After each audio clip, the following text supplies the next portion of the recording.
The first thing we're taught as photographers is to get things right in camera. That means less work later on. When you're dealing with a gorgeous little Angora rabbit like Wilbur, that's not always as easy as you might think.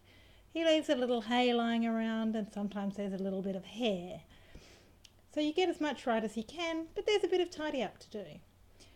And what we're keen to do is to make that as easy to clean up in Photoshop as possible.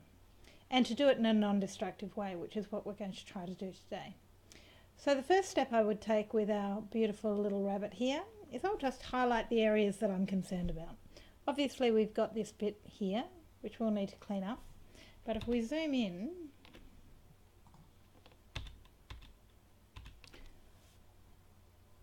we'll also see all of these little dust specks and little hairs all through here. We don't really want those there. They're not very pretty and they don't add to the picture.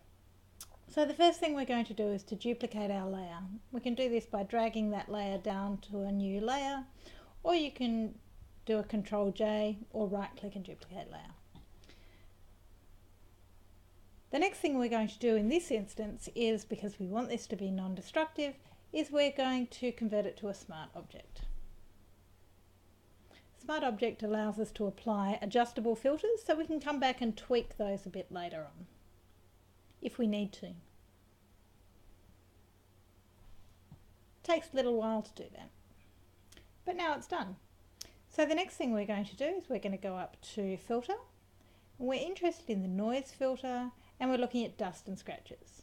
Now obviously what we're dealing with here is neither dust nor scratches, but it works pretty well because it's on the same principle.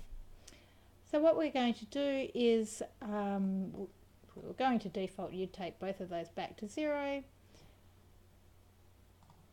We're going to focus in on one of these little areas where those hairs are, so we can see that in the previous screen, and we're just going to move this along until that disappears, which happens reasonably quickly.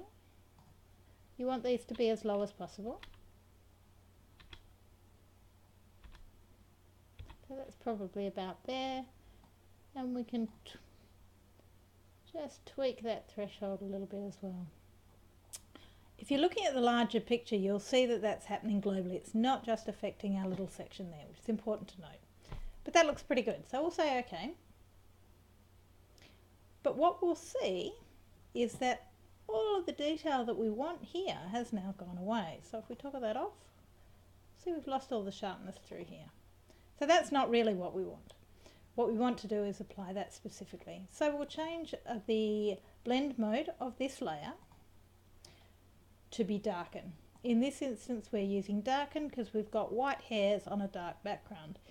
If you had a light background with dark hairs, you'd use lighten.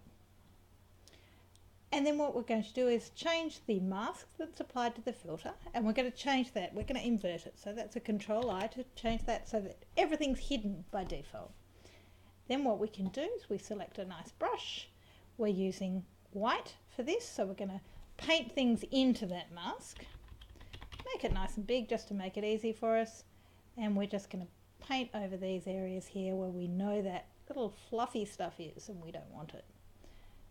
Don't have to be too specific. If you've spent a lot of time in the past using healing brushes and clone tools, this is going to be a bit of a different thing. We don't have to get too specific, and that's because we've used that darken option. So it's not just going to schmooze everything up and lose all that detail. It's only going to affect those pixels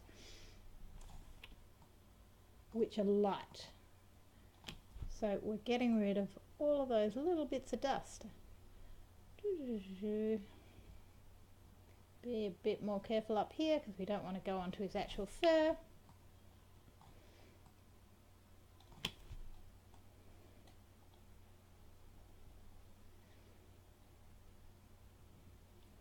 And away we go. So we'll zoom out and have a look at how that goes. That's looking pretty good. So just to see what we've got before, that's before and that's after, and that's taken us about a minute.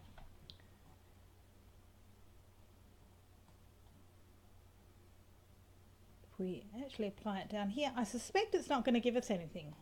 The reason being that this just isn't light enough. So I wouldn't actually use this mechanism for large scale adjustments like this. I would use a proper adjustment layer. So that's what we'll do.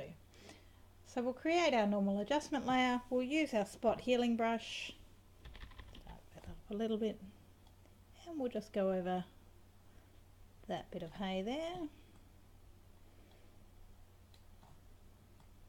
And we've got rid of that too.